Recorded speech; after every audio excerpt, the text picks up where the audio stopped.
Mon plus beau souvenir lié à la mer, c'est... J'en ai plein, mais c'est d'être en mer, de naviguer, la nuit, quand la lune est là.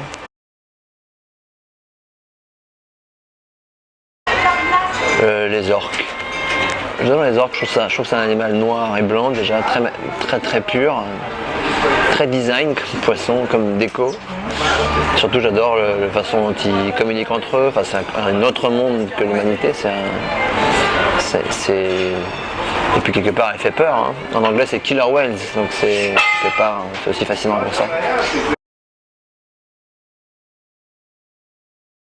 Alors les vœux pour la mer que j'aurais, les 3 vœux, ce serait peut-être pas dans l'ordre en tout cas, mais dans le désordre, le fait que l'homme s'intéresse plus à la mer, qu'on décide d'aller investir les océans pour y découvrir des choses pour demain, pour l'humanité, pour la connaissance, cette curiosité.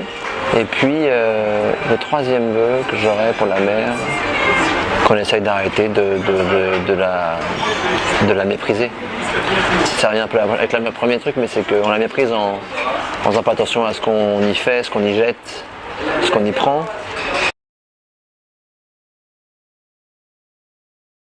Mais il y a un héros quand même qui a quand même défrayé la chronique, qui s'appelait Ernest Shackleton, qui est un bonhomme qui a emmené en Antarctique tout un équipage et un bateau qui s'appelle l'Endurance, qui s'est fait prendre dans les glaces. Le bateau a coulé et cet homme a mis tout le monde sur des chaloupes et ont ramé, ils ont réussi à rejoindre des îles au large de l'Antarctique juste avant l'hiver. Et bon an mal an, cette histoire est assez longue, il a perdu un seul homme.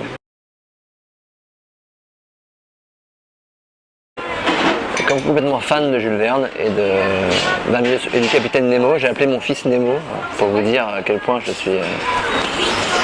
Et je trouve que cet imaginaire que Jules Verne avait dans ce récit, de raconter le sous-marin, c'est un truc qui m'aurait beaucoup plu d'aller voir au fond de l'eau. Et c'est pas un rêve c'est pas un rêve qui est forcément inachevé, parce que je pense que demain est encore à construire. Et j'aurais bien aimé être sous-marinier, mais pas sous-marinier enfermé dans le bateau là.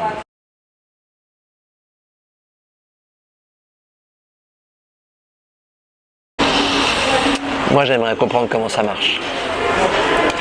J'aimerais comprendre, et c'est ce qu'on fait avec Tara un peu quelque part, j'aimerais comprendre comment cet océan fonctionne, comment il nous rend autant de services chaque jour, et comment demain il va changer avec ce qu'on lui inflige, est-ce qu'il va changer d'ailleurs. C'est ça, c'est comprendre l'océan, comment cet océan a été là, est là et sera là demain, et dans quel état.